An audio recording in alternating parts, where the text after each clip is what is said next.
keep on getting after it. Well, appreciate doing that. I mean, obviously, people always say, well, Chandler's going to come out quick, but then he's going to fade early. But, you actually won the second round. Some momentum was shifting your way. I mean, do you take any solace, I guess, and maybe that you prove that's a bad narrative? Yeah, I do.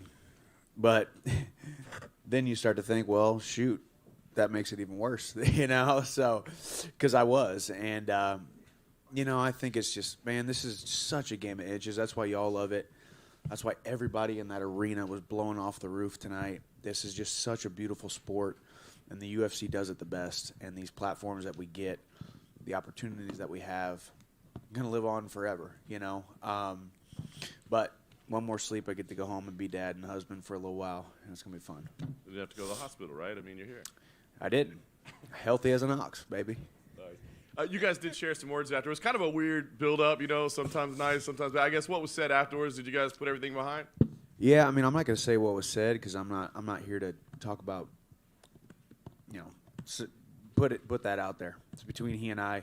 I did go over there to be a man of my word. I said win, lose, or draw. I would shake his hand and be respectful after. And something was said, and I didn't really like it. So we're still friends / enemies / whatever we are.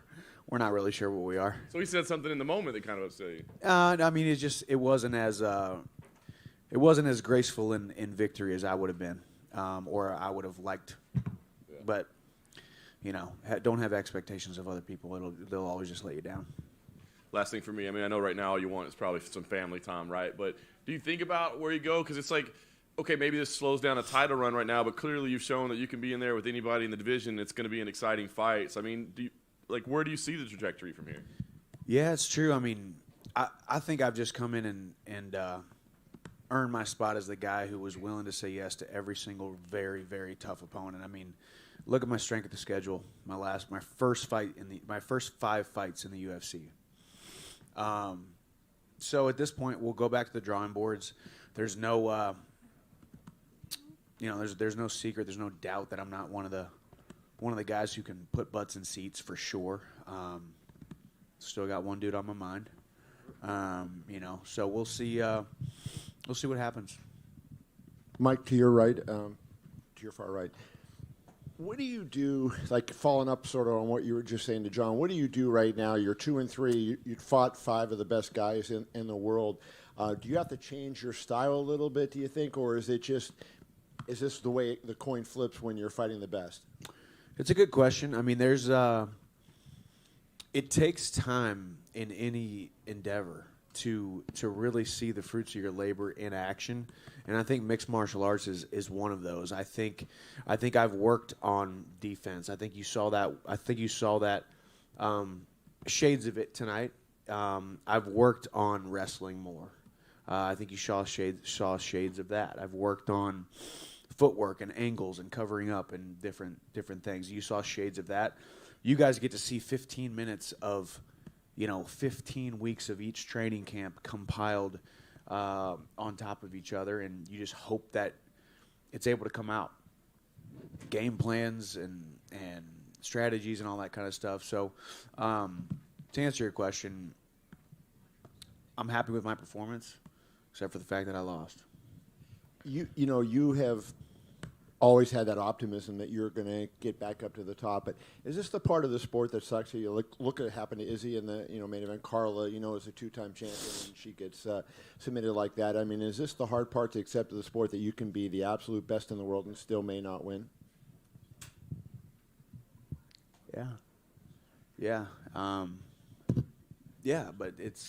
But this is just a manifestation of. It's a metaphor for life. This is what life is, though.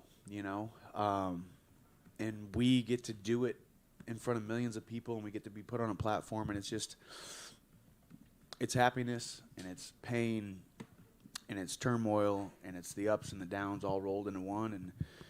And I've said it since the beginning. At the very end of it, my God still loves me, my family still loves me, and I still love me, and that's where I'm at. And we live to fight another day, and we recalibrate and see. Mike's over here. right here in the corner. You said at Media Day that fighting in Madison Square Garden, the crowd makes you kind of want to fight a certain way regardless of the game plan. Did you kind of fall into that again after that first round? I don't know. I have to go back and watch the fight, honestly. Couldn't hear my coaches again. Dadgum, man. I'm probably never fighting here again. All right, Chris, tell the brass I'm never fighting here again, all right? Third time. I'm 0-3 here. 2 other times I left in an ambulance. So, no, I'm just joking. New York City is a very great city. Madison Square Garden is ridiculous. But, yeah, I mean, it's just that's what you want. Like I've said, that is a blessing and the curse. The biggest stage possible, the brightest lights possible, the biggest promotion possible, the number 2 guy in the world, the highest stakes, title implications, all of that. And all that was shattered when I lost. So, and then the conversation you had that you don't have to go into details or anything, but Dustin also seemed to be complaining about fouls in there. Did it have something to do with that, what he said to you? Yes, I will admit, yes, his mouth was open and my hand went inside of there and was on his mouthpiece. He bit down. I was trying to pull it out. It wasn't as though I was trying to pull it out and he was biting it and I couldn't get it out. It was more just the angle. I mean, you're getting pushed up against the cage. I mean, it's just and then there was I think that was and then the other thing was when Dan Murgulata was saying I was hitting him in the back of the head. I don't know. I'll have to go back and watch it, to be honest with you. But I know I was catching his ear, or at least in my mind I was catching his ear. So we had that kind of conversation. So y'all know I ain't a cheater. I love this game. I don't cheat. When you were on top, the camera kind of panned in. It looked like you blew your nose on him with all the blood. Is that what happened? I gotta rocket up my nose right now, trying to keep it stopping from bleeding. I mean, it was, if I wanted to breathe, that blood needed to come out.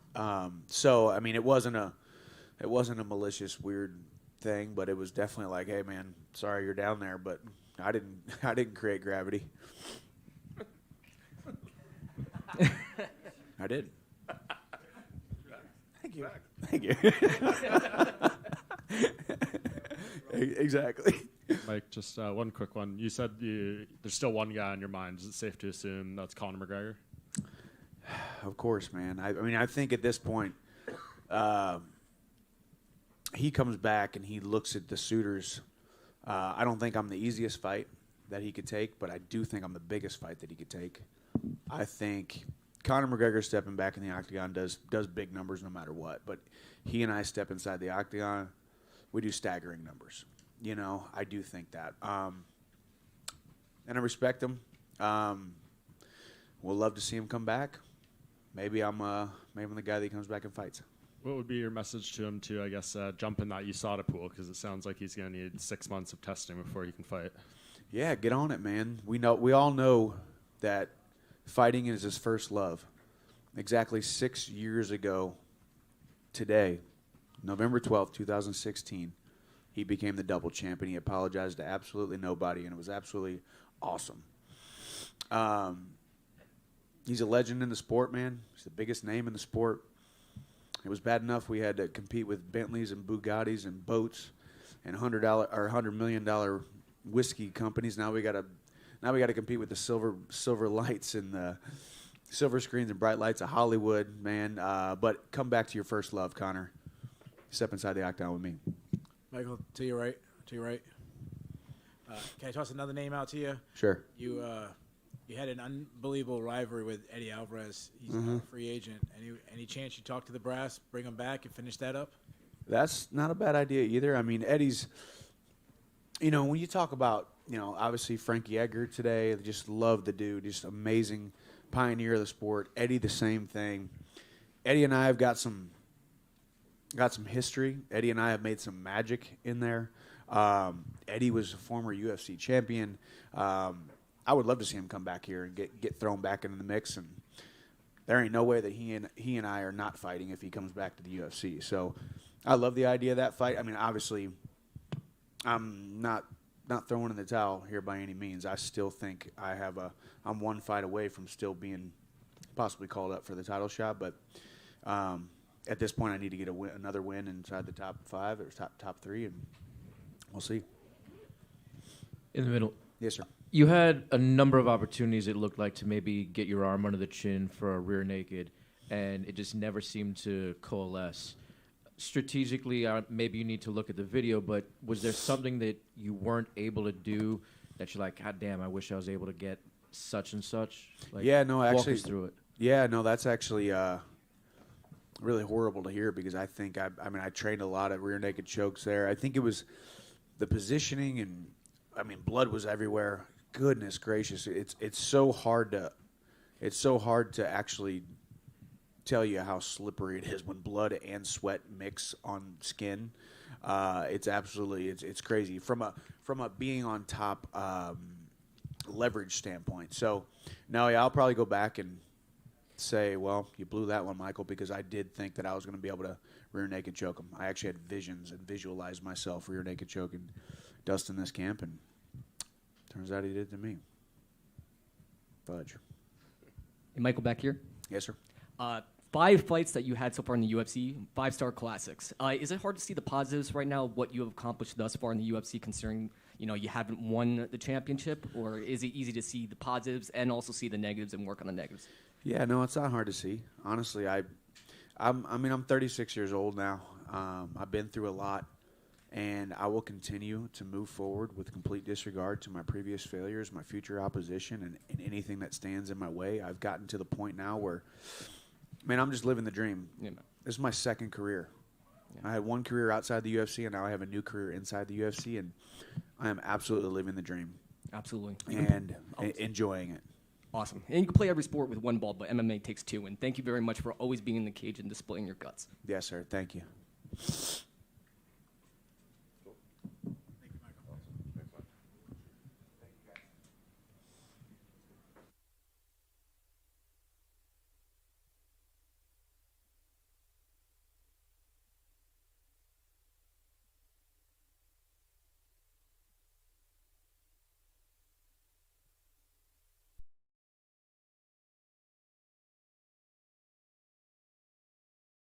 Was so crazy.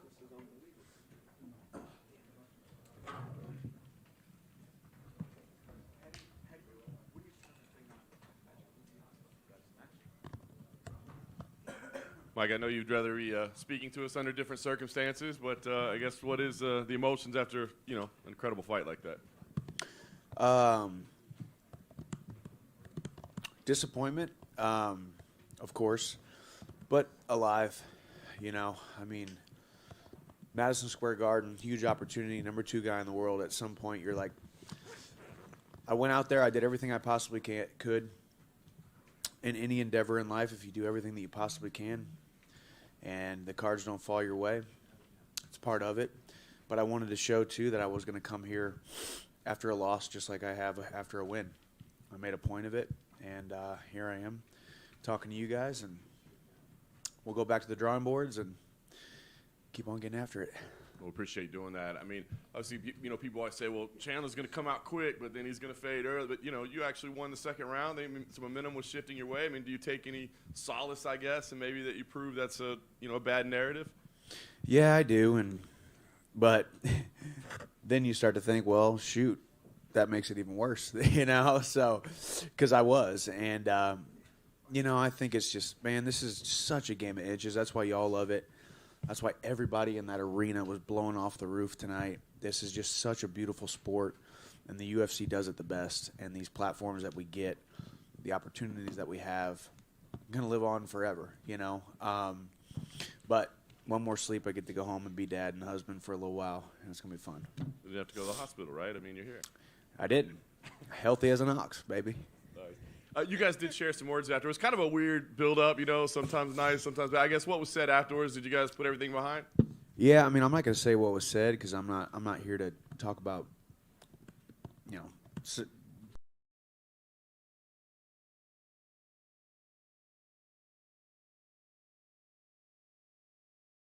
The attendance tonight was 20,845, 27th consecutive sellout. The gate was 11.56 million, the second highest grossing event in MSG history. We hold number 1 and number 2 now, and it's the 5th highest grossing event for the UFC. Fight of the night, no brainer. Poirier and Chandler, we all knew that. a long time ago. Oh, yeah. That was going to be the Already had those checks. fight of the night. And Pereira and Weili Zhang won the performance bonuses. So they all won $50,000. Congratulations to them. I guess before we get into specifics, I mean, just the event overall, I think people are saying card of the year, maybe event of all time. I mean, one of the greatest nights in UFC history from start to finish. What Right. would Yeah, you say? no, it was an amazing night. I mean, we knew when we built this card that this was a good one, The only thing you can hope is it stays together, and it did, and we're here, and it happened, and it was awesome. So, yeah, I'm happy. Incredible main event. I mean, tactical fight throughout. Israel Adesanya looked great, and then Yeah, I don't know if you guys have headphones over on your side, but the corner in Pereira's corner that round, it was like straight out of a movie.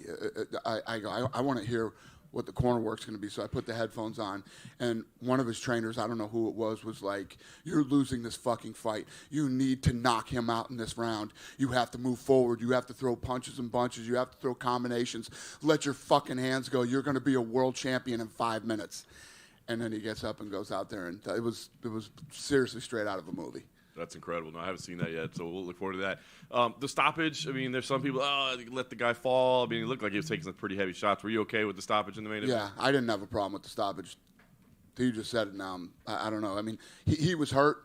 He obviously wasn't out, but he seemed pretty hurt to me. Yeah. Have you had a chance to talk to Israel at all since the result? No, I haven't yet. I mean, obviously we're not going to make a fight right now, but technically Alex is 3-0 against the guy, right? I mean, do you put that history into it when you start thinking like, I can't go a fourth fight? Well, it's not even that. It's you got to show Israel. First of all, I was saying this week, and it's the absolute truth.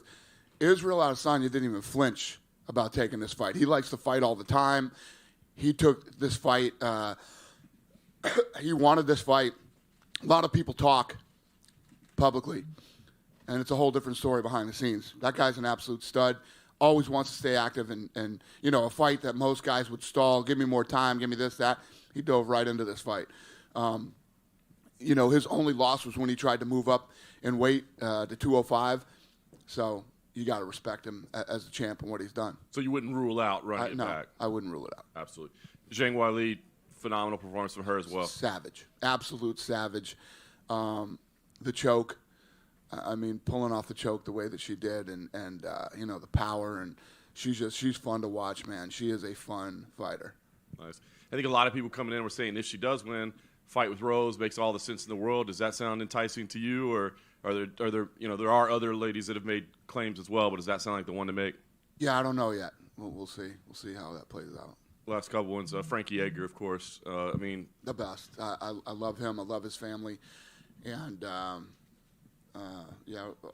A rough way to go out, but what he's accomplished here and what he's done, nothing but respect and love for Frankie. Nice. And last thing for me, I just want to ask did you get the information on what happened with the Kovacevic decision there with all the changing of the scores in the cage? And oh, no, yeah, I forgot about that actually, too. Have you ever seen anything like Never. that? Not once. I don't know what happened, man. I was like, 20-something years I've never seen this. It was crazy. Dana, to your right. Yeah. Down over here. Hey, Kev. Just kind of curious, you referenced it a little bit when you said Izzy will fight anybody. Do you think in a way, like, he fights a guy after, just 3 fights in the UFC? I mean, he didn't have to fight him at this point, and so, like, his competitiveness maybe got the best of him. Do you look at it that way, just by taking the fight? No, I think that's what makes this sport so great, And again, I don't mean to shit on boxing, but look at what's going on with the Crawford fight. Like, the fight isn't being made that should be made. And Israel was absolutely confident going into this fight, too. Never once did he look like he was scared of this guy or, worried about it. And he was picking him apart, I think that going into that 4th round, I think if he was a little bit more aggressive in that 4th round, who knows what would have happened, But when you start getting into the 4th, you're winning the fight. And then you get to the 5th, basically all you got to do is stay away from him in the 5th round, you win the fight. Sometimes that strategy doesn't work out. He's in a tough spot if you decide against giving him the rematch. He's already cleaned out the division. He even said his motivation was low. So, like, for a guy like that, how do you keep him motivated in wanting to come if he doesn't have a title shot, given everything he's accomplished and how many people he's put away in the UFC? What's the question? I'm saying, how do you keep him motivated if you don't give him the rematch right away? He's cleaned out the division already, right? Yeah. So how do you get him motivated by fighting guys he's already beaten before? Probably money. Yeah, that would probably work, right? Yeah, it usually does. Dana. Yeah. With Pereira winning, would you say that opens up the division? Guys like Robert Whittaker, who was 0-2 against Adesanya, is now in the mix. Maybe Muniz, maybe in Shemaev. It always does. Yeah, it definitely does. Would you say it's a good thing? Yeah. Listen, it is what it is. If Izzy won, it's a great thing. If Pereira wins, it's a great thing. It's part of the business, man. There's always great fights to make, especially in that division. There's just so many savages in that top 7, I think. And today was the 29th year anniversary from the very first UFC way back in Colorado. I know it's gone a long way. Look how it is. Just tell us what it means to you personally to be where you are now 29 years later. Yeah, it's pretty cool, surreal, and I've been thinking about it a lot the last couple of days, actually. Yeah, it's awesome, and to be on the roll that we're on this year too. I mean, it's just like every Saturday gets bigger and bigger, So it's still a fun ride. My last question, I was thinking about how hard it was to get into New York. It was like the toughest state. You're in New York, and then I was being the nerd. I started looking at which states you haven't been to, and you've been to like 40-something states. You ever just say, "Hey, let's do all 50. Let's check all the boxes." Let's do what? Do all 50 states. Do all 50 states? No, I never thought of that, but I'm like so focused on Africa right now. I want to do Africa so bad. That's sort of my focus. Plus, it's been so long since we've been to some of these other, like Canada, get back to Australia and some of these other countries. We're going to South Korea this year, going back to Brazil. So we got to knock a bunch of those out first, the places we haven't been in a minute. But and like you said, what's crazy is think about this. All the time that we were kept out of New York, and now we're number 1 and number 2 all time at Madison Square Garden. Think of the events that have been held here, and we're 1 and 2. It's pretty badass. Couple questions for you, Dana. First, the UFC Africa that you just talked about, where in that continent do you see this happening, given that the lack of large indoor arenas? No, it's anywhere? a great question. It's a great question. But Nigeria is what we're thinking. Building something, or perhaps an outdoor venue? Yeah, like at a soccer stadium. Yeah, both. I don't know which one yet, but yeah. Listen, at the end of the day, we're pretty crafty. We'll figure it out. Okay. And the other question I have for you is, talk to us about the featherweight interim title fight. What was the decision to make an interim belt, and also how did it land on Emmett and Rodriguez as opposed to, say, Holloway or Allen? Yeah, I don't remember all the exact details on why that one was made, but that's the fight. Dana, back here. I wanted to ask a little bit. Were you happy with the stoppage in the main event? Was I happy with it? Yeah. I didn't have a problem with it. I didn't even question it until Morgan said it to me at the beginning of the press conference. Conor McGregor declared yesterday the Mac is back. I know he says this all the time, but from your standpoint, what is the situation with Conor right now? Well, he's been posting, he just got done filming a movie, and he's been posting videos of himself training, and he definitely wants to come back next year. You mentioned boxing a little bit there. I wanted to get your take on this whole, you were talking about the Crawford fight. Another one that seemingly just kind of fell by the wayside was this heavyweight title fight between, Fury and Usyk. Fury's now fighting Derek Chisora. This is the kind of fight you would never be able to make in MMA with, it's such a disparity. What do you make of that situation? I don't care. I don't care.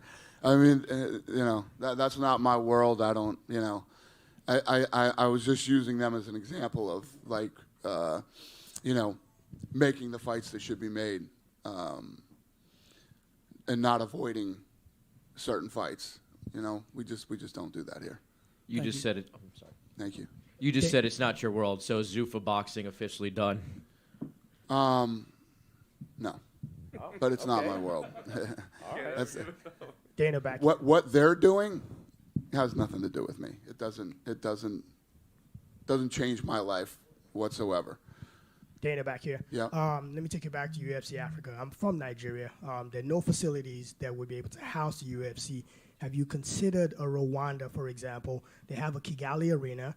The NBA has played there with their Basketball Without Borders multiple times. Just a thought. Yeah, thank you. Thank you. Dana, over here. Yep. UFC 282. What do you think about Yuri Prochazka, his fighting style, and overall performance in the UFC so far? Who? Yuri Prochazka, UFC 282. Yeah. What do I think about him? Yeah, his fighting style and overall performance I think so he's far. awesome.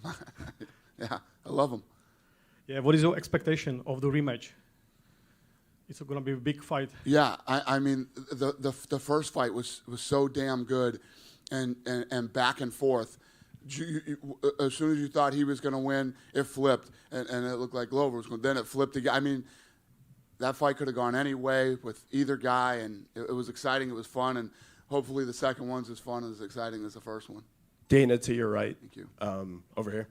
The Poirier-Chandler fight, you knew it was going to be great. To just see the reaction from the fans after the first round, there was a lot of buzz on Twitter, too. Just what was going through your mind after that first round? Yeah, I mean, it was awesome. It was one of the best first rounds I've seen in a very long time, maybe if ever. So, yeah, there was no doubt going into tonight that was going to be the fight of the night.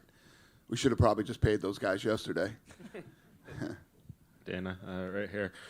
Dominic Reyes suffered another loss tonight.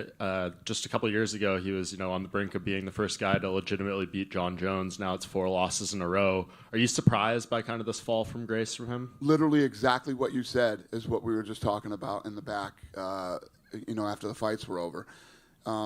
Yeah, it's almost like he hasn't been the same since that John Jones fight.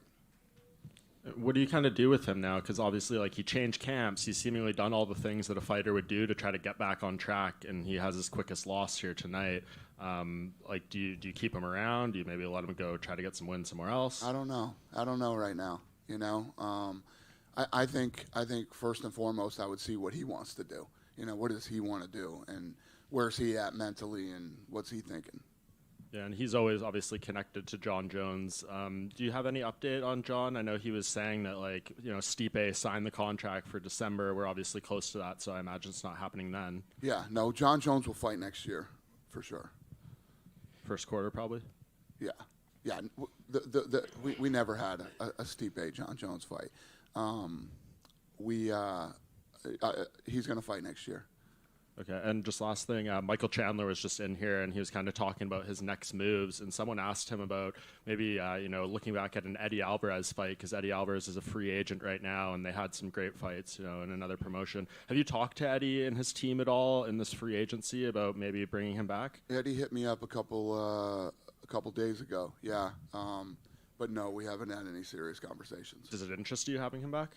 I think that Eddie is at a point in his career where, we're always trying to bring in young, up-and-coming guys that hopefully can be world champions some days. That's what we really look for. Thank you. Yep.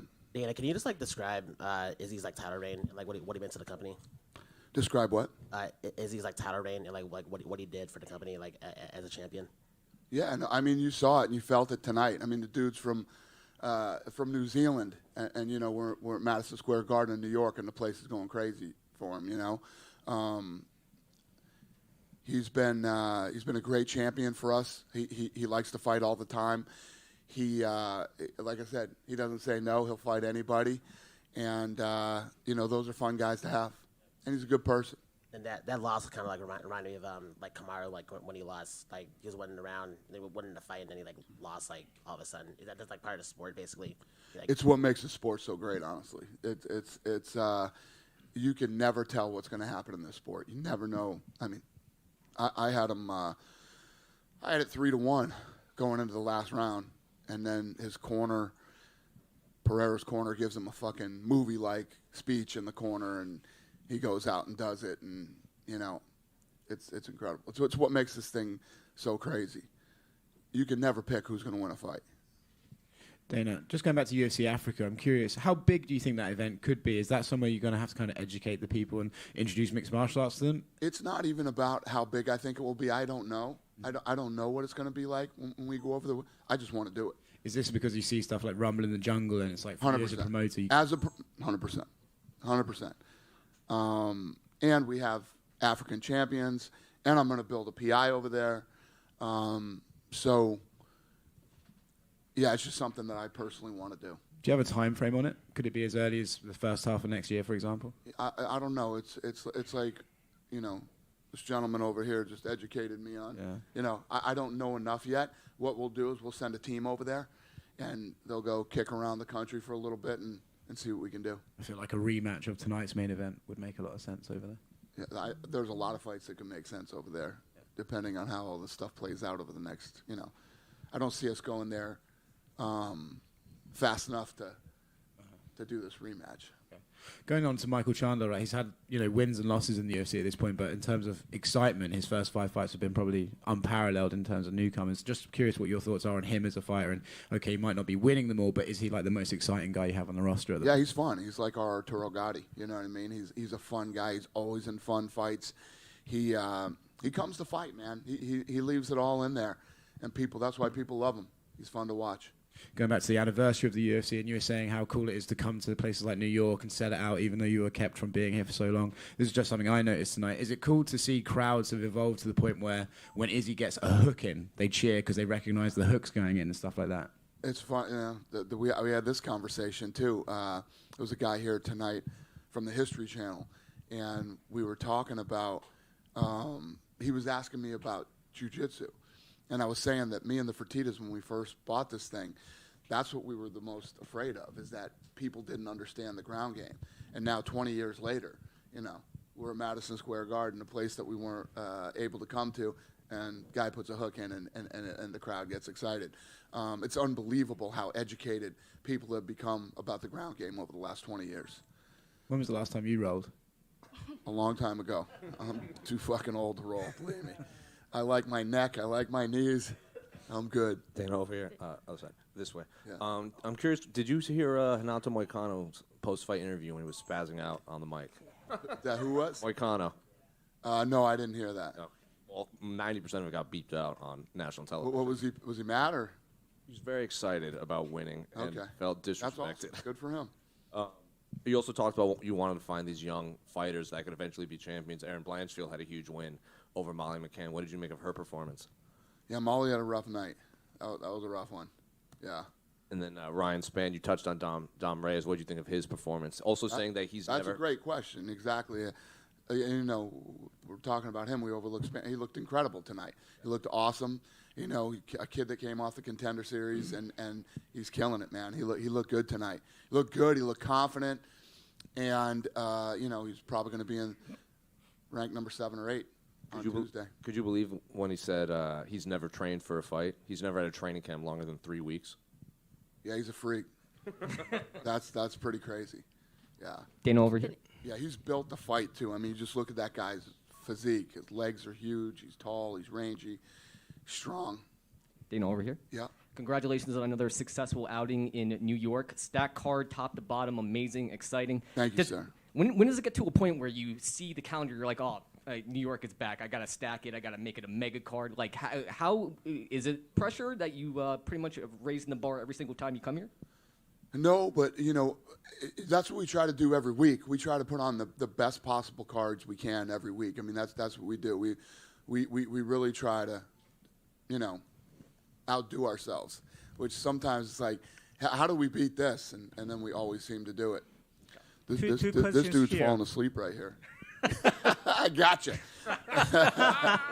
Hey, Dana, one more question. I'm boring the shit out of this guy. We got last question so we can bring somebody fucking exciting in here. Questions here, please. Dana, one more question. Yeah. Obviously, this has been Fight Holy Land, New York, since Joe Louis fighting Max Schmeling back in the 30s. I mean, because you're a boxing guy, does that put pressure on you saying, oh, man, New York is essentially smart, you know, some of the smartest fight fans in the world. I got to really, really stack it top to bottom. Is it because you're a boxing fan and you know the history of boxing that you have? Well, it's one of the things that I think boxing did wrong. I mean, you know, it got to a point where boxing became this going out of business sale. Every time they put on a fight, they're just trying to grab as much money as they can possibly grab and run.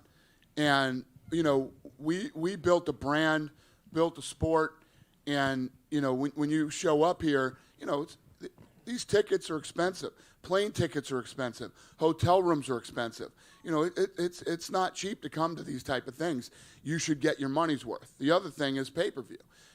Pay-per-view isn't cheap anymore either. So every time I would turn off the TV when I watched boxing, I'd be like, God damn it, they got me again, right? They got me again.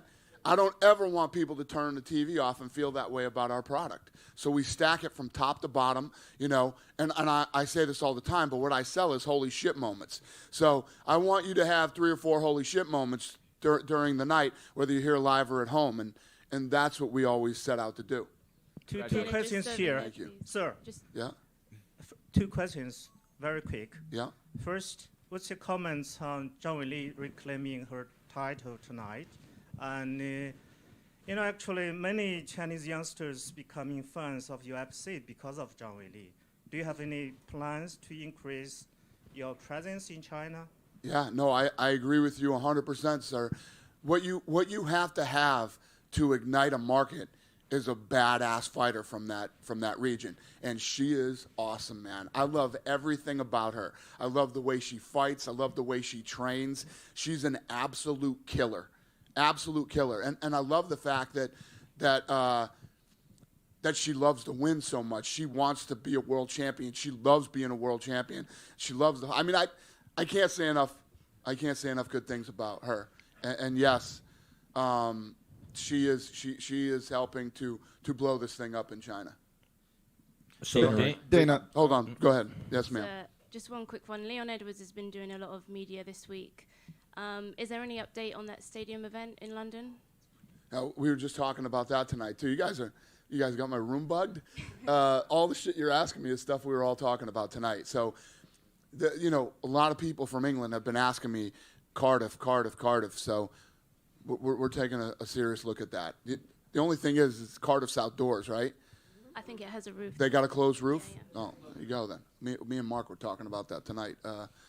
I didn't know it was closed roof because England's a scary place to have anything outside. Damn, you're right. Yeah. But Cardiff looks like a possibility. I love Cardiff. I love the idea of Cardiff. Yeah. Yeah. We'll see if I can get it done. Thank you. I'm trying. Dana, really quick right here. Yeah. We just got Alex, the champion of the UFC. We got Glover coming up in December. And January, we launch Fight Pass in Brazil. How big is that for the launch? And we got a big event going on there too. How important is that? Yeah, no, it's very important. That's why it's aligned with the launch down there.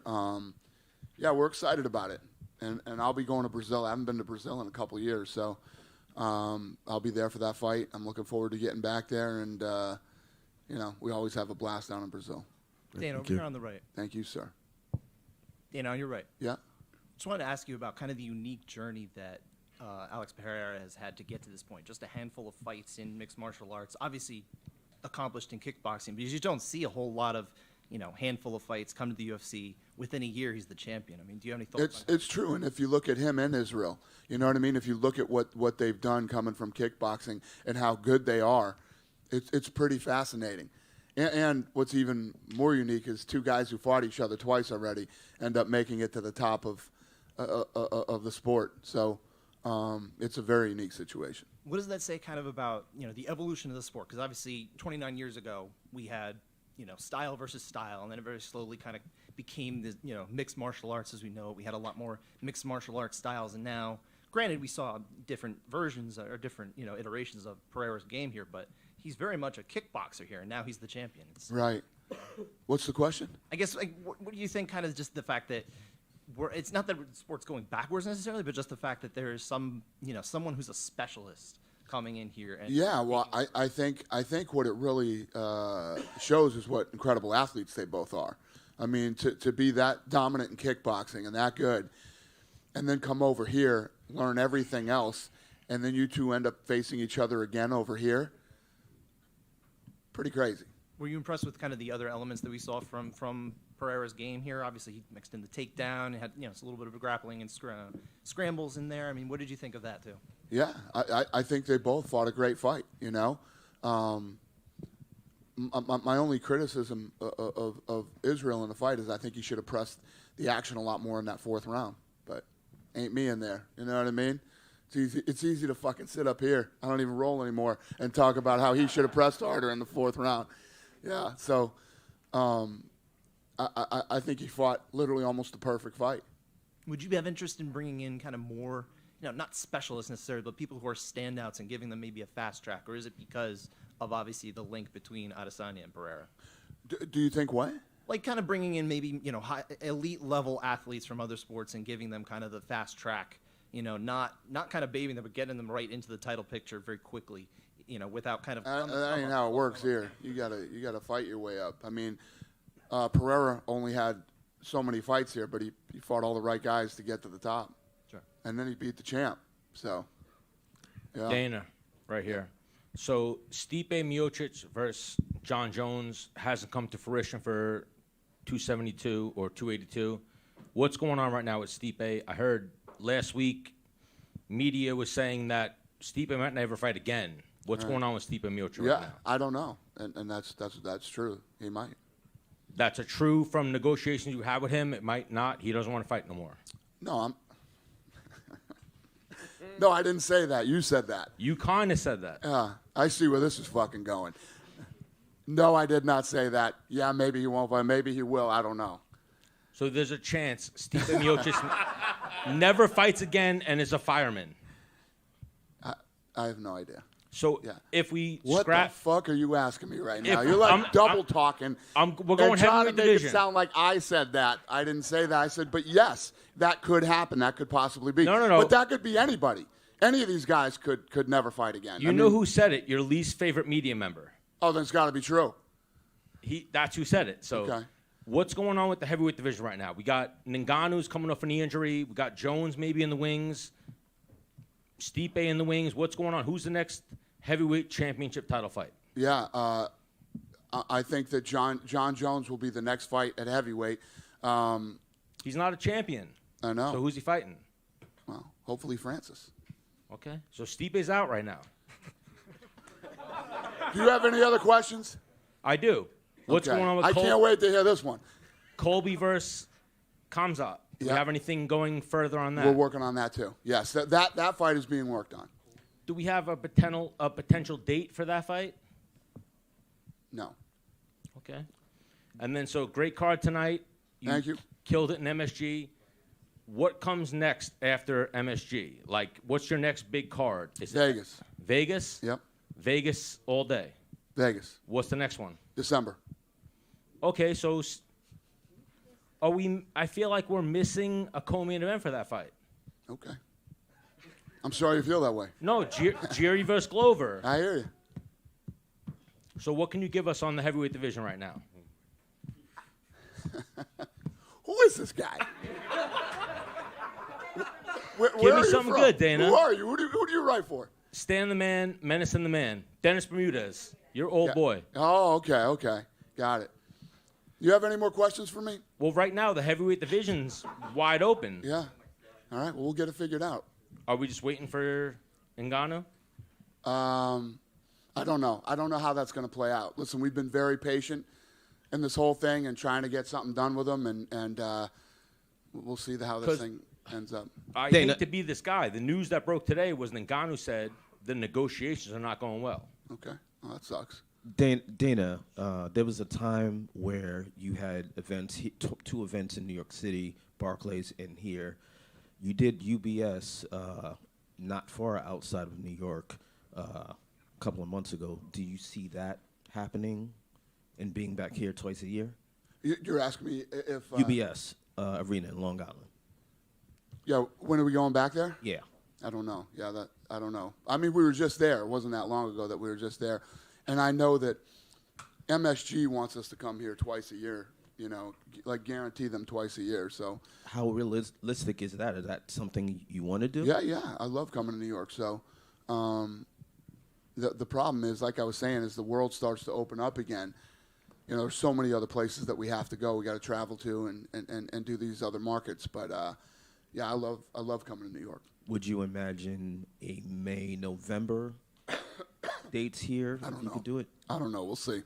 Dana, just very last thing. Thanks for saving me too, by the way. You're probably not aware of this because it's just happened while you've been up there, but Nate Diaz appears to have gotten a scuffle with this guy Dylan Dennis outside That's the a venue. shocker. Did he really? Yeah, he slapped him. I don't know if he's doing it Here? Yeah, just outside the arena. Just a few minutes ago, it was caught on video and stuff. Do you know why Nate was here tonight? Did you talk to him? And I guess what's your reaction to him coming to one of your events now and I guess causing another bit of a ruckus? Yeah, well, the thing is that this thing's been sold out for a while. I know Nate called last night and wanted 6 tickets. We didn't have 6 tickets to give him. So he ended up figuring it out and got some seats. And, yeah, I went over and talked to him tonight, and, it's all good. And every time they show up, I expect something to happen. Yeah, so it doesn't bother you at this point? No. Not much bothers me anymore at this point. Facts. Dana, Heavyweight division bothers you. Yeah. Dana, right here. Yeah. Alex, Does he still have a microphone? What the hell's that guy doing with a microphone? Go ahead. Alex Pereira looked like he was out on his feet at the end of the first round. Do you think if there was 10, 15, 20 more seconds in the round, he would have gotten finished? I'm sorry. Ask me that question again. Alex Pereira Yeah. in the first round. Yeah. at Yeah. the end- Yeah. That would have been interesting if there was some more time. But to his credit, he recovered from that during the round and during the break and came back and won the fight. And how do you see Pereira matching up against some of the grapple heavy guys at the top of the division? It's a good question. That's a good question. That remains to be seen. We'll see what happens when he gets a guy that can really wrestle. Michael Chandler, 5 fights into his UFC career. How do you assess it so far? He's fun. He's a great kid. I like him a lot. And like I said earlier, he's like our Arturo Gatti, man. Kid comes and brings it every time and leaves everything in there, and he's so fun to watch. Last one. I think you guys tied a record for most first-round finishes, 7 first-round finishes in this card. With all the finishes, does it make it tough to pick out just 2 for a bonus? It wasn't tonight. No, it wasn't tonight. I mean, Wele's choke was pretty badass. And then, Poirier. No, not Poirier. It was Pereira. How do you not take him after, in my opinion, he was down 3-1 going into that last round. He wins the fight. He does exactly what he needs to do and wins the fight. Thank you. Dana, 283 real quick, just upcoming 283 in Rio. Can you confirm or deny that we are looking at Davison and Moreno as the main event? Is that the main event of the night? Ask me the question again. For 283, is Davison, Figueiredo, and Moreno, is that the main event of the evening? We're still working on the card. Yeah, somebody asked me that yesterday. Yeah. Gotcha. So a lot of these cards are still in the works. Okay, gotcha. Cool. Thanks, New York. Have a great night, you guys. Appreciate it.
Dustin, they made you tape your hat off. Yeah, big business, man. I still got the product placement there. Smart business. Well, Dustin, congratulations. Obviously, I mean, we know what to expect when you step in the cage now, I guess. I mean, it was another one of those kind of fights. But how are you feeling about your performance and the result right now?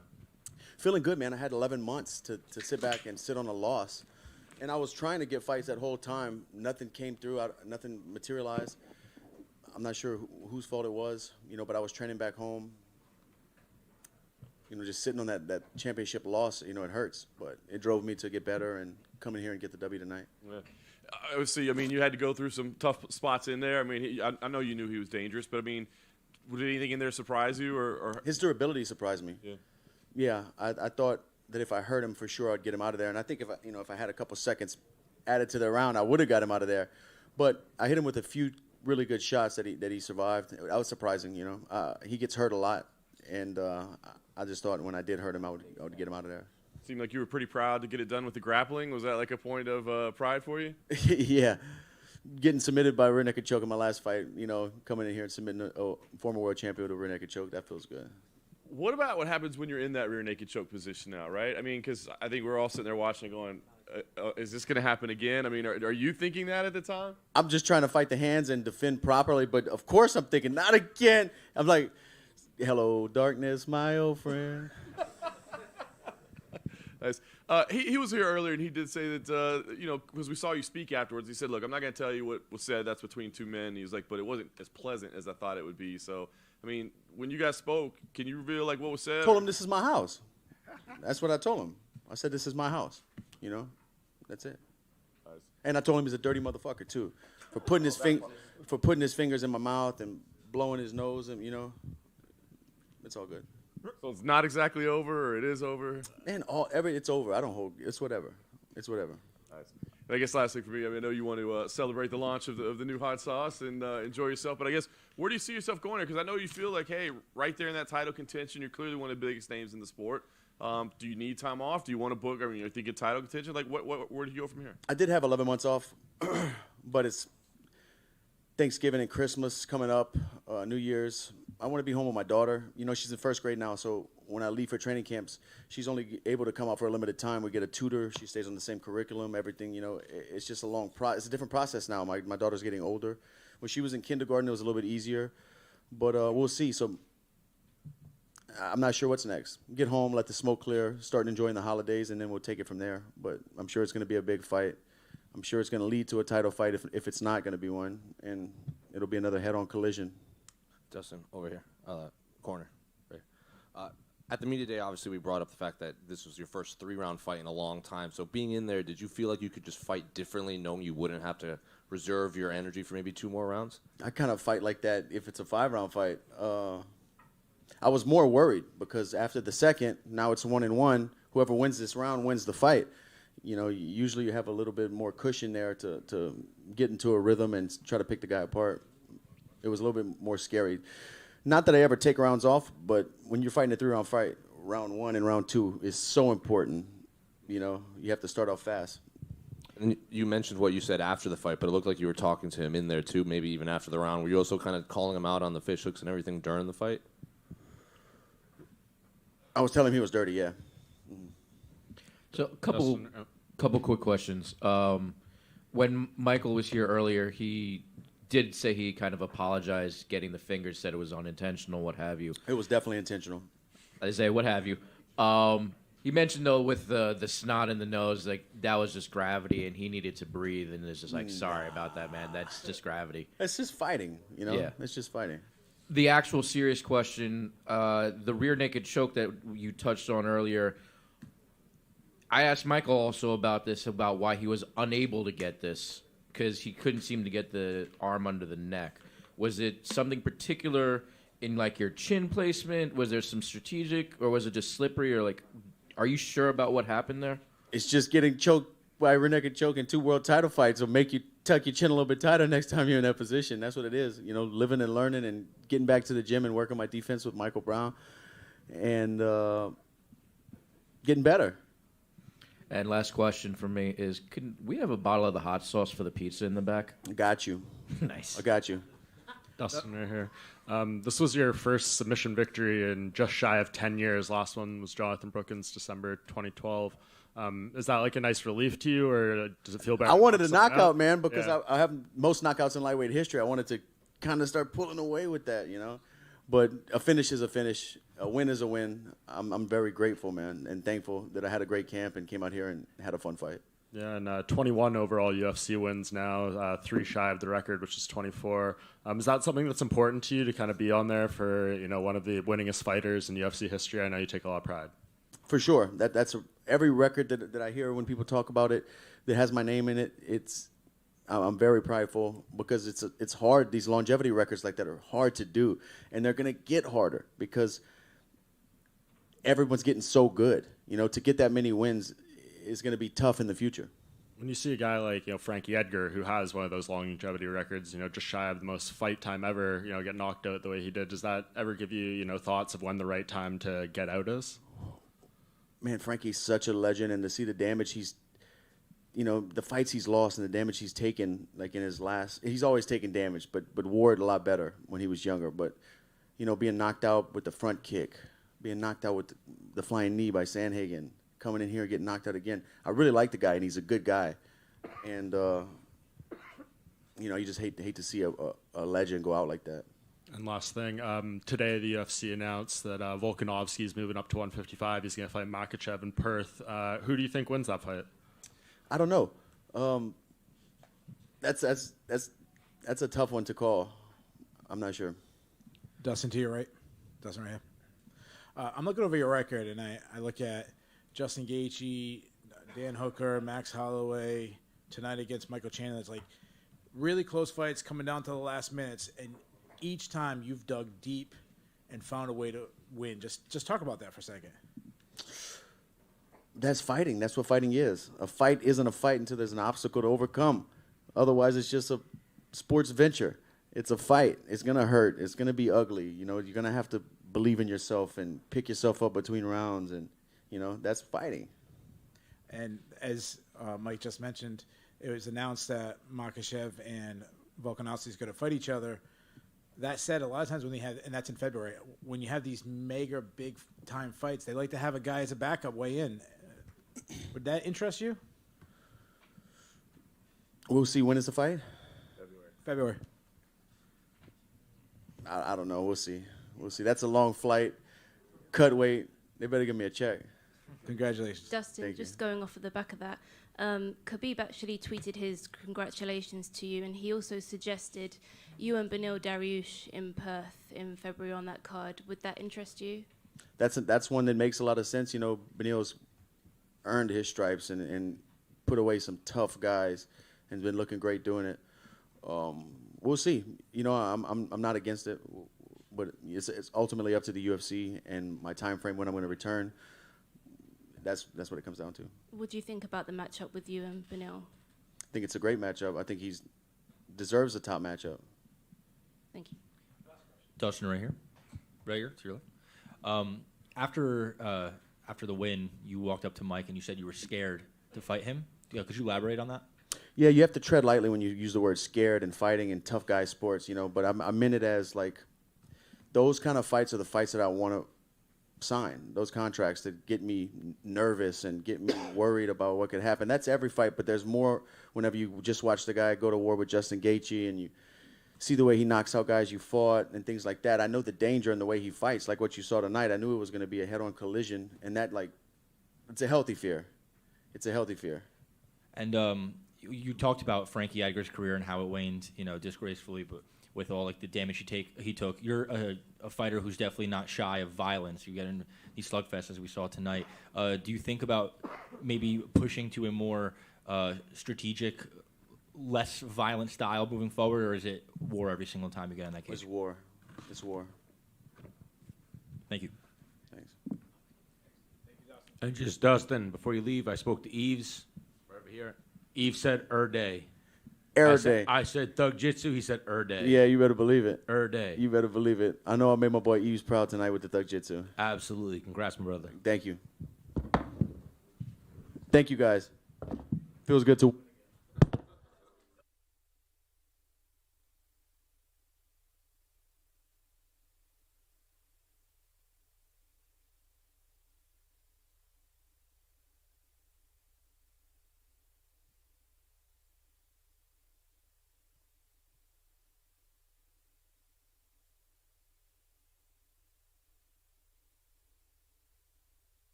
翻译是吧？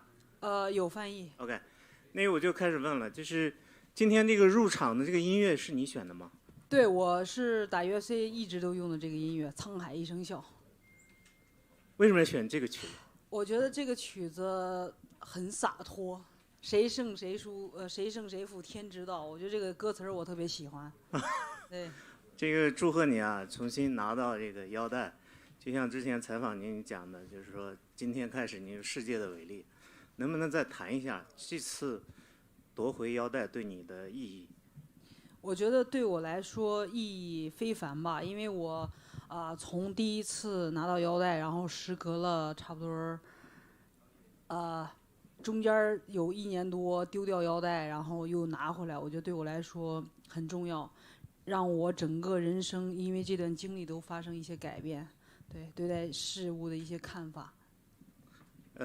之前采访的时候你提到，就是说比赛随时会有惊艳的事情发生，今天确实是发生了，大家没想到第2轮这么快就结束了，您当时是怎么想的？我知道这个比赛肯定不会打满，因为我非常相信我们的团队，也相信我自己。然后我们的计划，我们准备了非常多，训练非常非常刻苦。刚才我也问了 UFC 这个负责人一个问题，就是因为你的出现，中国的年轻人对 UFC、对 MMA 都非常的感兴趣。那么你觉得你这次回去，给你的粉丝、给这个年轻的队员们带来一些什么样的好消息？我觉得首先就是腰带拿回中国了，对，然后这样的话，我觉得中国的粉丝、亚洲的运动员都会觉得，其实冠军离我们很近，只要我们好好努力，就可以拿到冠军，就可以实现自己的梦想。下一个目标是什么？下一个目标，比赛反正。目标，你说是下一个目标，现在是先想好好休息一下，因为从4月份出来一直到现在也没有休息过，一直在训练比赛。你冰激凌吃上了吗？还没吃呢，一会儿让教练给安排一下。好，谢谢。谢谢。Jen, congratulations Hello. on the victory. Obviously, it seemed like a very emotional moment for you. Can you just explain to us kind of what this means to you to be champion again?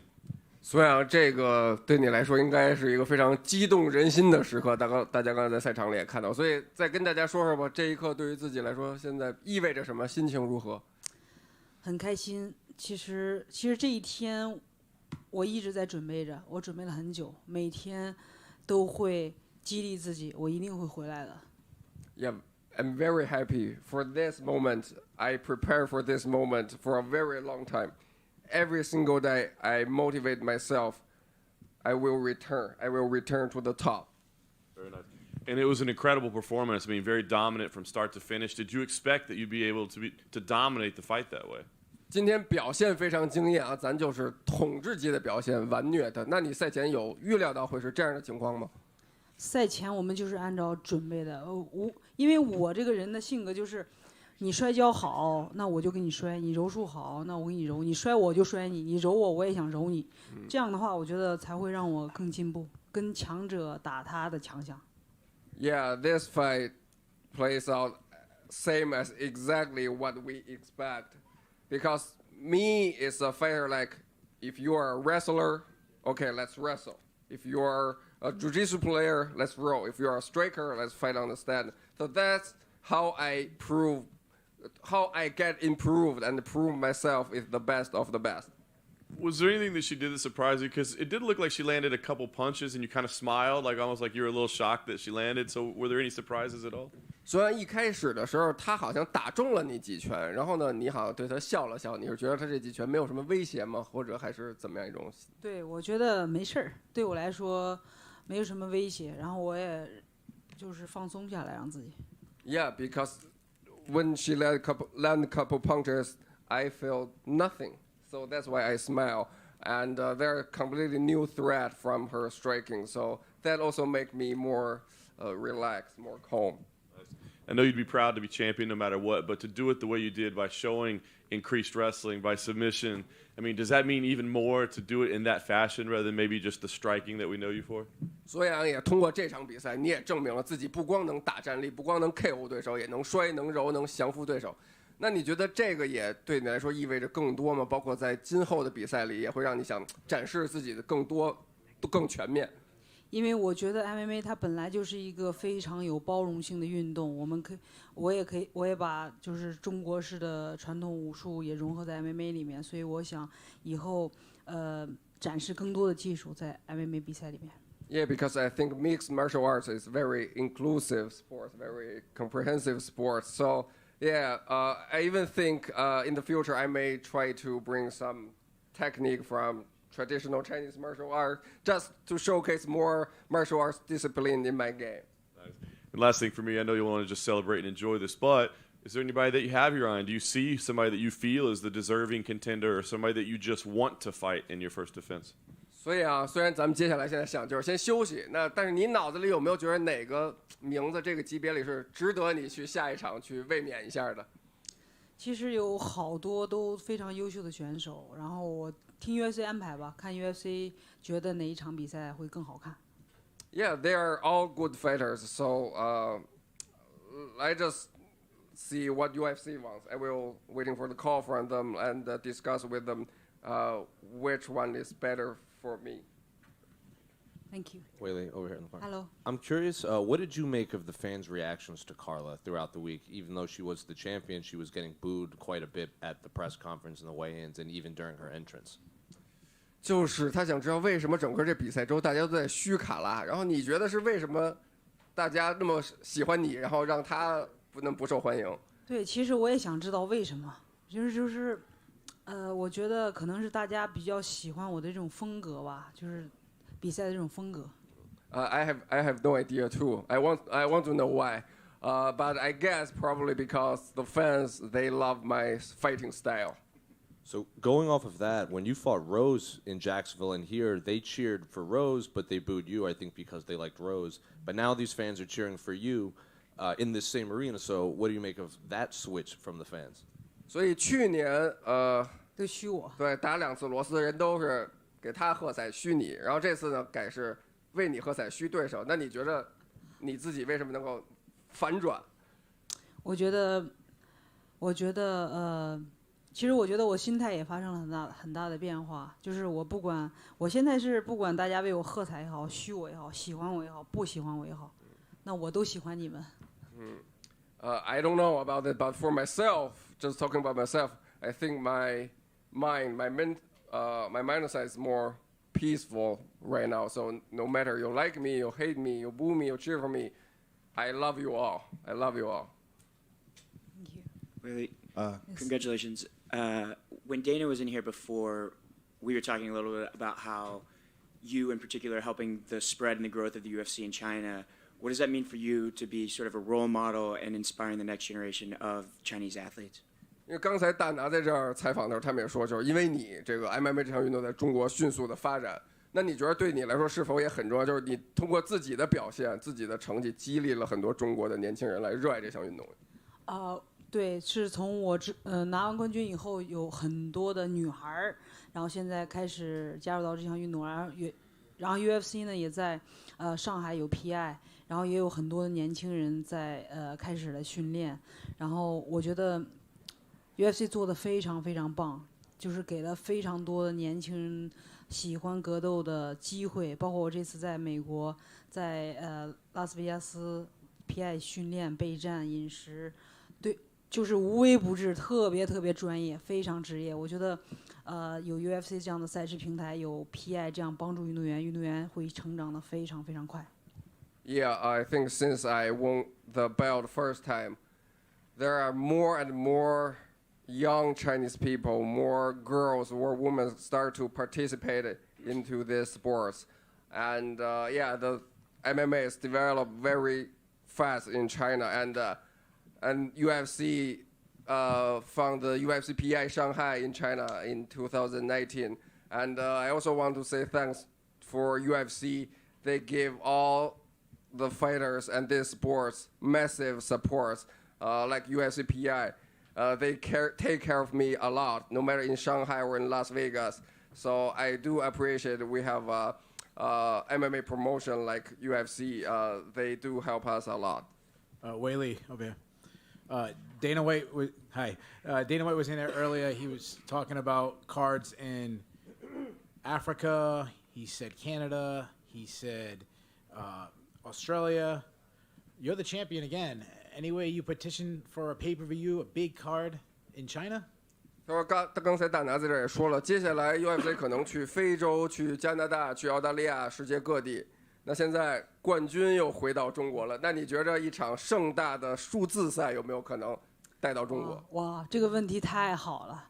然后我希望，如果可以的话啊，如果明年能在中国打这场比赛，我觉得太好了，因为中国粉丝太期待有这样 UFC 这样的比赛，然后数字赛到中国来了。Yeah, that's a great question. I love it because if we can do it, if UFC can do it, I hope I can defend my title next year in China. So, billion Chinese MMA fans, they are looking for a big pay-per-view event in China. Really? Hi. Earlier I was asking you a question about San Shao and Sanda. And now with you gaining the belt again, does this make it where more traditional Chinese martial artists that come from like Tai Chi backgrounds, Baji, that are more grappling based, are going to be braver to cross-train in mixed martial arts now? 他之前也问过你问题，什么散打、传统武术这种在 MMA。那今天你赢回腰带了，也是靠着这个缠斗的技术。那你觉着未来有没有可能更借鉴更多什么太极拳啊、八极拳啊这种？当然，八极拳的肘很厉害，太极拳的它的很多理念，包括它的这个力量的这个转换，我觉得包括我现在在练这个脚下的筋膜，都是从太极拳里面提取出来的。怎么样让你的身体更整体？其实是有中国传统功夫有非常非常多特别好、值得借鉴的东西，可以融入到 MMA 里面的，也是我现在要做的。Yeah, for like Bachi, they have very good elbow attacks, and for Tai Chi, the principle of their how to use the power, the strength, is very good. Even now, I'm doing some strength and conditioning training based on the Tai Chi principle. So I do think the traditional Chinese martial arts, some idea or principle of those disciplines, we can involve those into the modern mixed martial arts. The choke that you ended up getting, you got the finish where you managed to crucifix the arm on the side. Is that something that you trained, or is that just a little? Because it was very funky. Was that something that just came naturally, or was that something you trained? 他就说你最后降服他那个裸脚不是一个真正的就勒到气管的脚，先是单手碾到他的下巴，然后最后再让他拍的，所以这是你之前就特意练过的这种情形吗？对，这个技术是我们平时训练遇到很多就是抱单腿的时候，我会容易拿到这个位置，然后在平时训练当中我们也就会经常遇到，然后我们这次团队也专门请了非常厉害的柔术教练，所以我们这次不管任何方面我们都做得非常好。Yeah, we prepared for this scenario. We prepared to train a lot of unorthodox ways for the submissions. And like if she shoot the single leg, we can take this position and choke her. And yeah, we are ready for the grappling games in any different scenarios. And I invited a very, very good jiu-jitsu coach to join my team for this camp. So we are ready for this.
You know me, I keep the same energy. Well, I was going to say, Israel, I mean, we're not used to talking to you under these circumstances after a loss, right? We're usually after a victory. So I guess you say you keep the same energy. What is the emotion like for you right now? I want to burp. That's the same. What's the emotion? I'm grateful. Oh, thanks, David. I'm grateful. What a life. What a moment. Fucking crazy, isn't it? Like, similar to the last time. Same story. It's crazy. But, yeah, I was fine. First thing I said to you, Joe, the ref, I was fine because I was still lucid. I was in there, but, yeah, shit happens. Yeah. Does that mean that you're really not happy with the stoppage? That you feel like maybe I talked to my coaches and I trust them. But I was fine. I knew I could see everything happen. My eyes might have rolled back a little bit, but I was lucid. Yeah. Up to that point, it was probably one of your best performances. I mean, does that make this one like maybe even a little more difficult because it was such a phenomenal performance until that point? No, really. That's why I said I'm grateful. I'm proud. My team's proud of me. Yeah, like respectfully, fuck all this shit. Fuck everybody else. It's all about my team. Yeah. Given all that, do you believe? I mean, a rematch is that what you're going to hunt for? Of course. Come on, man. I've been doing this. This is my third fight in 10 months. Every time I fight, I risk losing, what you guys deem as the prestigious, which it is, the belt and all that shit. But I put it on the line because I'm not trying to just fight once and then I'll chill, do my lap around and parade as a champion and not risk so much. So, yeah, I put it on the line, and this is what happens. Again, dare to be great, and I am. Yeah. Do you think it'll be tough? Because, up to this one, it was true. You said, listen, guys, you're talking about a kickboxing match. You're talking about 5 years ago. Do you think it's going to be more difficult? Like, because there's going to be more discussion. Like, does this guy just have your number? I mean, I can already anticipate what it's going to be like. Do you think it's going to be more challenging ahead of this rematch? No. I know what I can do. I mean, the fight was going on. He hit my peroneal nerve. So that's why my footwork was compromised. Because I was wondering, even when I tripped and did the backwards, I had to, do a fucking roly-poly because I was like, oh, shit, I just tripped over. And it's not like me. So kudos to him for investing in those calf kicks because, yeah, it cost me. Sorry. All right. Appreciate you, John, but I got to go. Someone else. Kia ora, Izzy, back here. Ravinda, what's up? Kia ora, Izzy. Good, thank you.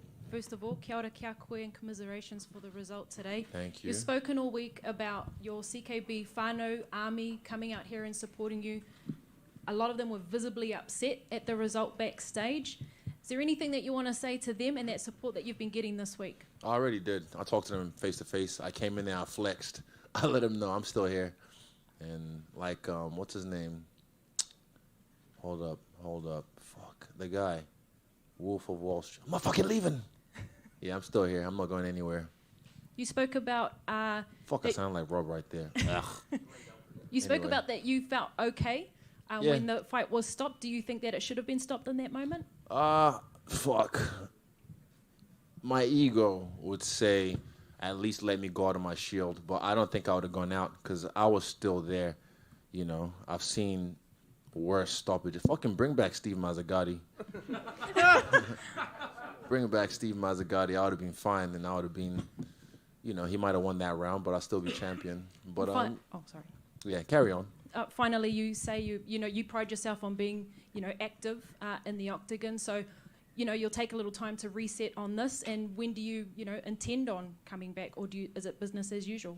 I don't disclose everything. I've had some stuff that, some medical stuff that I've just put on the back burner. Even stuff that people make fun of me for. Yeah, I just got to look after myself because my health comes first. Even think about Chadwick Boseman when everyone was making fun of him. Oh, he looks so this, he looks so skinny, he looks so sleepy. Not knowing behind the scenes he was fighting cancer. People always make fun of me about, my chest and other things, but they don't know what I'm doing or what I'm going through in life. But I just keep everything on the back burner, so I just got some things to fix first. And, I'll be back. You're right. This is the first time. Israel, you said in the past you were going to rise from the ashes when you lost to Jan. How do you do that now? Same. I'm still here. I have my team around me. It's the same energy, same shit, different fight. said your team is here, but your father's not here. I spoke with him earlier in the week, and he said he would be watching in New Zealand. Yeah, I already called them. I already called my family and let them know first. I looked for David in the crowd, and I was like, yo, I'm okay. I wanted them to know I'm fine. It wasn't anything. It was just my leg. My leg gave away, and it was really annoying. But again, kudos to him because he invested in those. I did the same thing to him. His leg's fucked. But, yeah, he just got me better. Similar thing between you and Kamaru. Winning the fight in the last round, you guys lose the fight. Like, what happened? My leg. My leg happened. He got calf kicks on and invested well. Last one. When do you think you get that rematch with him? I haven't thought about that yet. I'm just focused on rehydrating and doing these obligations. Izzy, over to you right here, please. Kev. Did the fight go easier than you even may have thought? Like in the first 4 rounds, it seemed like you were controlling the fight. You maybe couldn't have fought a better fight the way it went. Did it go easier even than you imagined it would have gone? I could have. I thought I was going to stop him later on, like the 4th, maybe 3rd round. But he's durable, and he recovers well. So even in the 5th round, I knew he was going to come strong because he was down. Same thing as last time again. And, yeah, I mean, it's another great story for him, but it's not over. This is still war. And last question for me, did you feel like, you know, in retrospect, and it's always easy to say in retrospect, you should have maybe stepped on the gas a little more in the 4th round, and did you feel like you had that opportunity? No, I wish it was hard for me to attack with my wrestling because I was compromised again because of the investment he made with the calf kicks. But bro, trust me, like when I had him, like I'm dangerous on the ground. People just don't realize that. But it was just I was compromised early on, and it's not frustrating. It just happened fucking an hour ago, so I'm kind of still just doing all these things, medicals and drug tests and whatnot. But yeah. It's not frustrating. I'm just happy to be here. I'm happy my team's fine. You know, we did well as a fucking hell. Look what we did today. I mean, it's beautiful. Carlos, Brad, Dan, and then myself. What a life. Israel. This is the first time. I'll take 3 more questions. Israel, right here. I know how much the story arc and the journey is important to you. I know it's very fresh, but do you think at the end of the day, when it's all said and done, you're going to look at this as a positive moment in that story arc and something that turns out for the best? Yes, it's not over yet, but yes, I can already take a lot from this fight. Thank you. This was the first time we really got to see ADCC Anya. Do we get to see more grappling the more it goes on? Because you did very well in this. Bro, the way I try people, I'm slick with it, but I just, again, I can get better. But I'm very slick with it, and I work very hard on my my grappling. But, yeah, I still have a lot of tricks up my sleeve. How close do you think you were getting him out of there in the first round? Love the swag, by the way. Give me like 3 seconds, 4 more seconds, it would have been over. Because that hook didn't land the way I wanted it to. But, yeah. But, I mean, that's hoopla. What do you shoulda, woulda, coulda. Doesn't matter, He's the new champion. Congrats to him. And he did it again. Easy. Thank you, guys. Sorry I can't stay long, but I just got some shit to do. But, yeah, thank you.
Chama!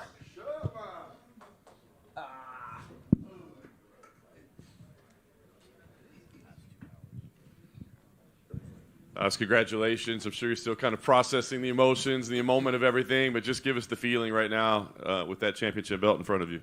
Pô, Alex, primeiramente parabéns. Né? São várias emoções aí, deve estar passando por sua cabeça agora. Passa para a gente mais ou menos aí o que você está sentindo.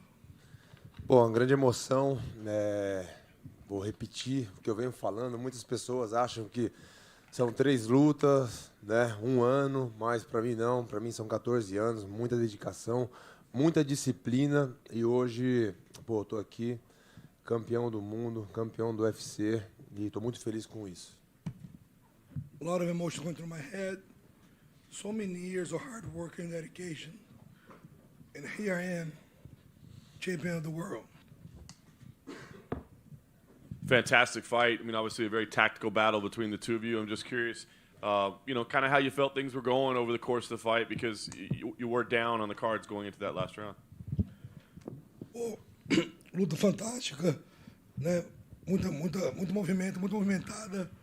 E fala pra gente aí que você foi pro último round aí, perdendo nos rounds. Bom, eu sabia que era uma luta dura. A gente está falando do campeão, né? do ex-campeão. Um cara que estava batendo em todo mundo, e eu sabia o que eu tinha pela frente, e foi o que eu imaginei, né, o que eu imaginava, né, uma luta dura, de porrada ali. Eu tinha a minha estratégia que eu estava tentando aplicar ali, mas estava muito difícil, né, e foi desenrolando os rounds ali. Quando chegou no último round ali, pô, meus corners, né, o Glover chegou e falou: cara, você tem que ir para dentro agora.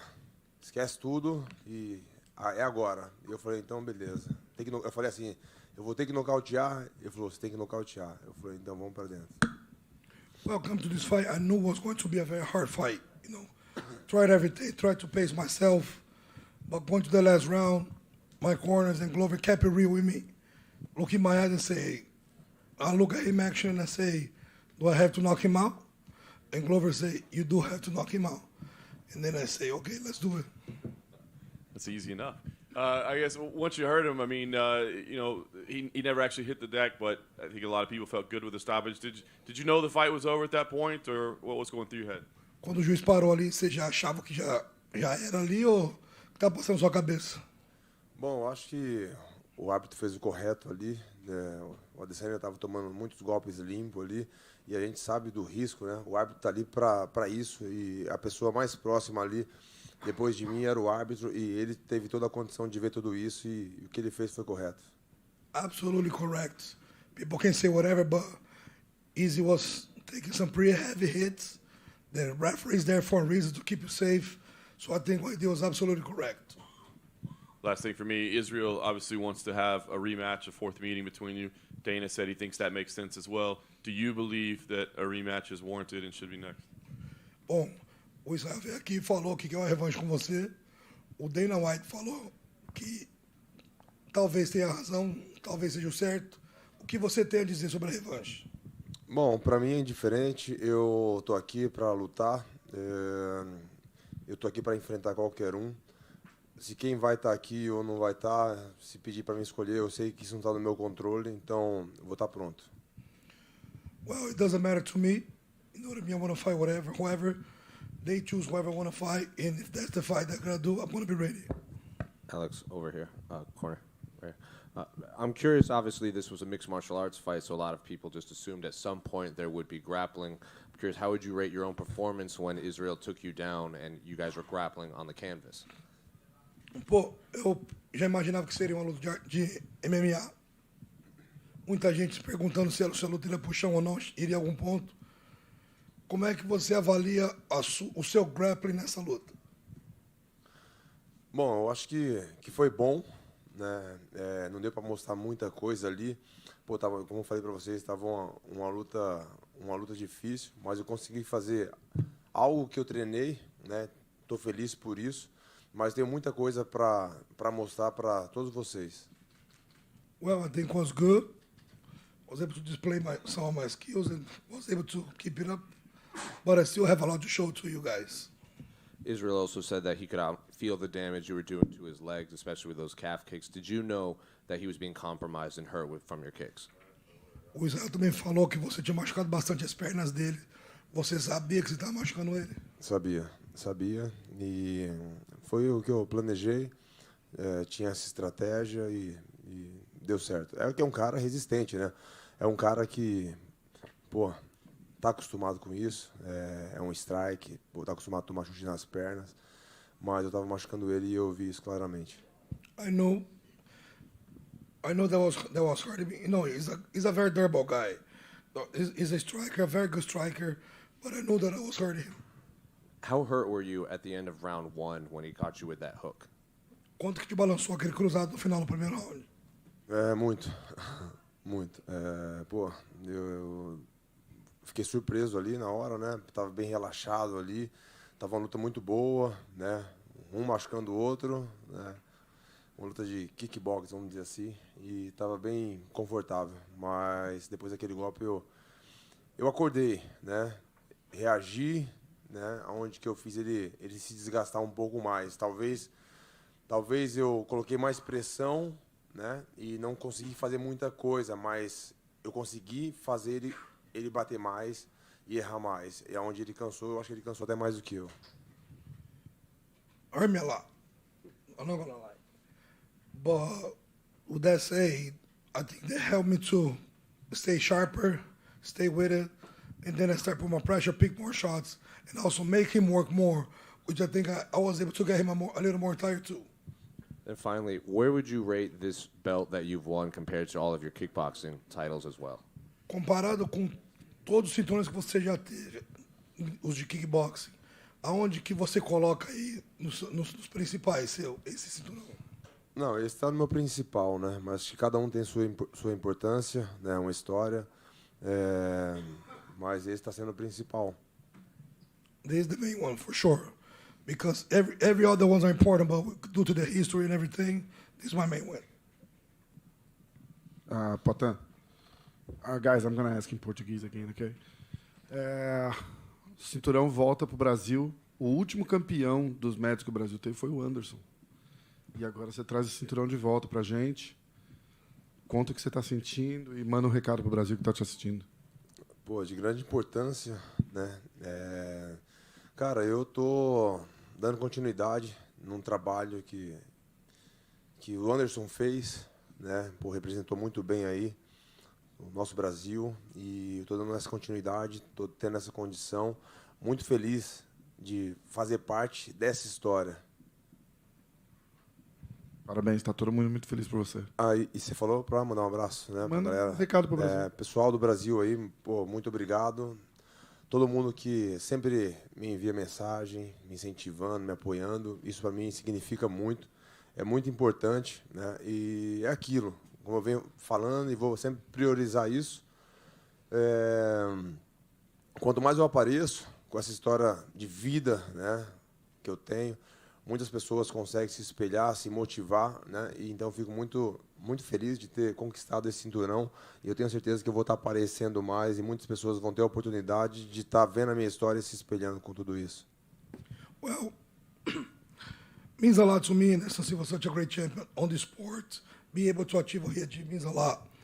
And also for the people in Brazil, thank you so much. It means a lot to me because use my story to inspire yourself. I want to use my story to inspire you, to show that you can achieve everything. I'm very thankful to be able to inspire you guys and tell my story. Alex, over here. To your right. So you went for the takedown in round 2. That was the round you actually won on the scorecards. What was, because obviously there was all that posturing before the fight about who's going to go for the takedown first. What was your thinking when you went for the takedown? Bom, você foi para queda, né, botou ele para baixo no segundo round. Um round que você provavelmente ganhou. Como é que foi sua postura aí no pensamento do grappling para essa luta? Bom, eu ia tentar desenrolar ali, né? Tipo, no segundo round ali, coloquei ele para baixo.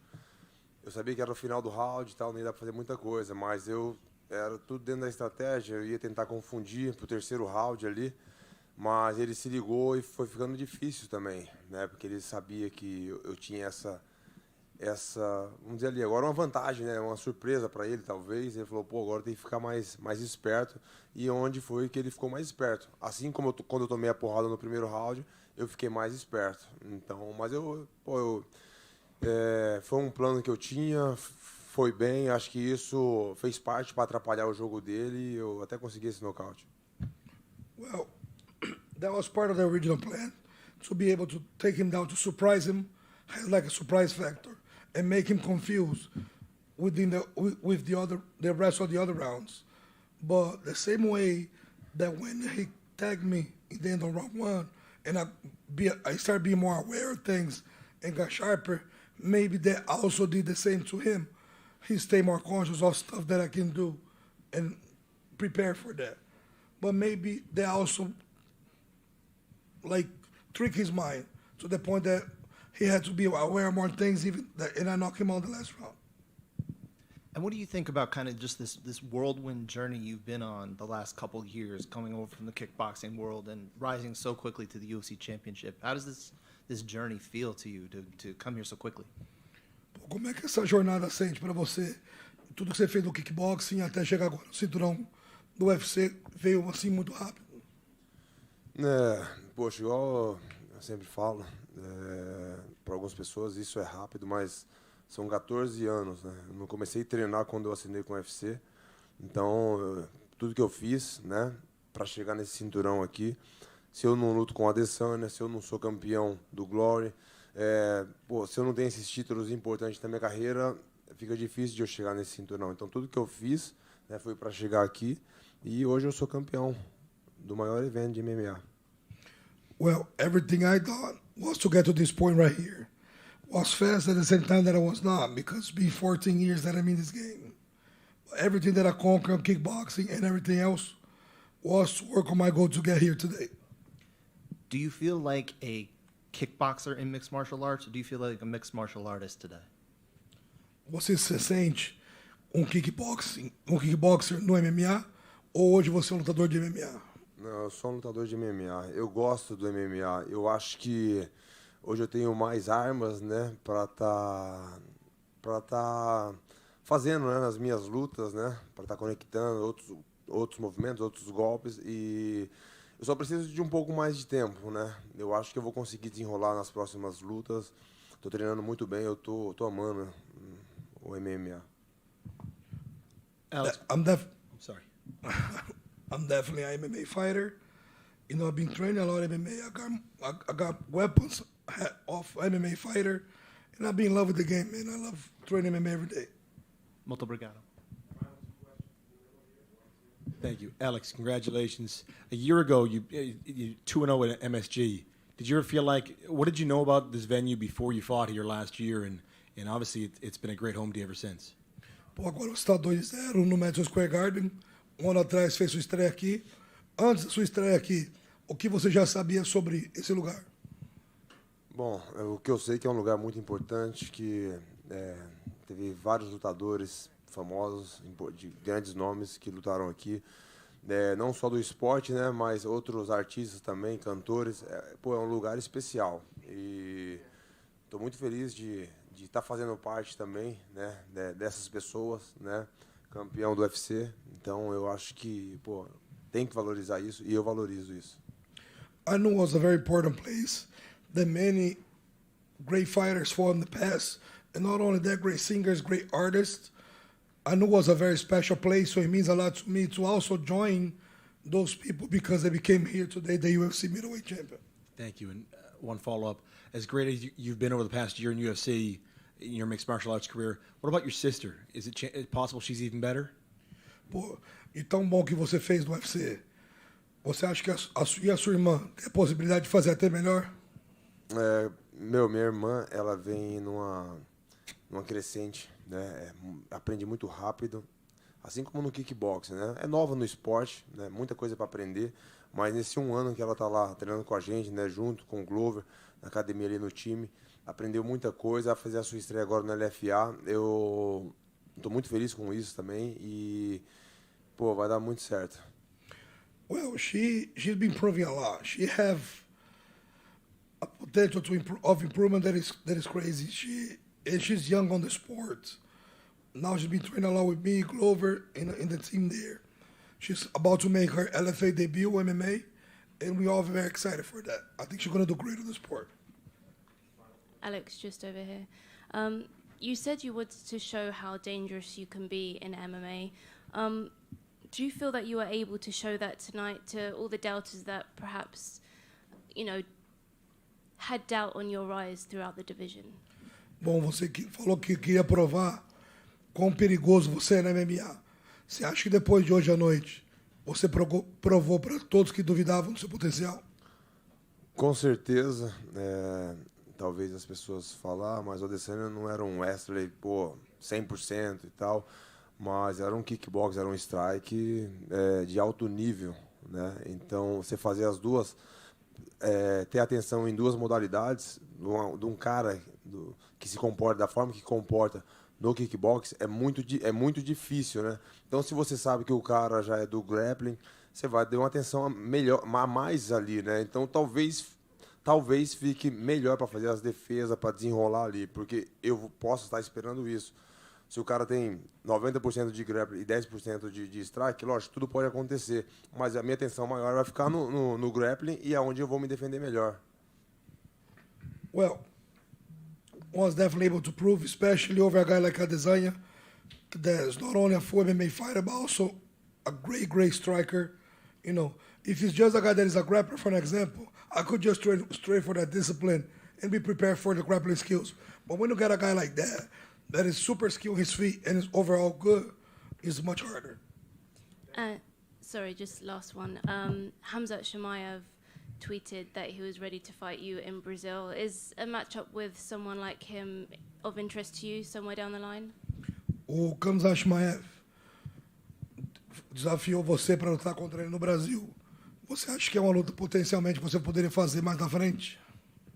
Eu estou para lutar com qualquer um, mas para mim não importa, eu vou estar preparado. Eu estou aprendendo muito, estou evoluindo muito rápido e, cara, a minha equipe, cara, tá muito boa. Estou ali com o Glover, que todo mundo conhece, sabe do potencial do cara, a experiência que ele tem, sabe?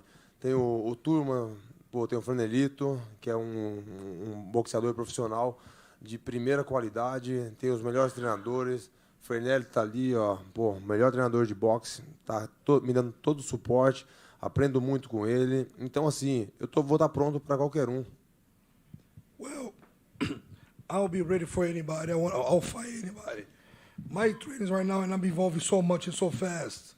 I have such a great camp at Teixeira's with Turman, Caio, Fernelito, who did a great job today. So I'll fight anybody.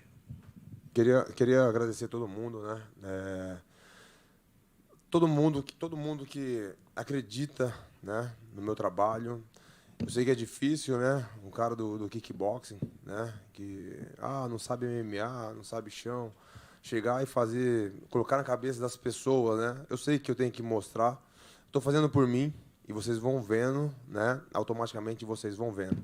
Então, assim, vou continuar fazendo o meu trabalho, né? Mas peço, agradeço a todos, né? Por todo o incentivo, por todas as mensagens. Agradecer a todo mundo, a maioria, os brasileiros aí que sempre me envia mensagem de incentivo, né? Torcendo por mim, mandando energia, né, boa para mim. Agradecer o Fernelli tá ali, tá até agora ali, cansado. A gente fez um excelente camp, né? Agora tem um Globo, a gente vai voltar. O bom é que eu não preciso ir pro Brasil agora, né? Eu vou ir, mas não agora. A gente tem que voltar pro compromisso, que o Glover tem uma guerra pela frente aí. E, tem que agradecer todo mundo, agradecer também a Monster, o Hans, que tá me dando todo o suporte aí, né? Para mim tá lutando e fazendo o que eu gosto. Obrigado a todos. I want to thank everybody that believe in my potential, believe in my job. I know I'm a kickboxer. I want to thank everybody that believe in my transition, believe in my work. I want to thank Glover. I want to thank Fernelli. Also, I want to thank Monster and Hans that also been very helpful to me. Poitin, só uma última em português. É um objetivo teu virar um dos grandes ídolos do MMA brasileiro, junto com outros grandes nomes, como o Anderson Silva, que você já citou, José Aldo, enfim, tantos outros? Cara, eu vou fazer a minha parte, eu vou dar o meu melhor e isso vai acontecer naturalmente. Sabe, tem pessoas que faz, força e às vezes não alcança esse objetivo. Então, não quero me frustrar, né? É claro que tem muitas pessoas que se espelham, né, na minha história de vida, que eu acho que é muito importante, né? E, cara, eu vou fazer o máximo aí para me manter no topo e é isso. Se eu vou ser esse cara, também não depende de mim. Obrigado, parabéns pelo título.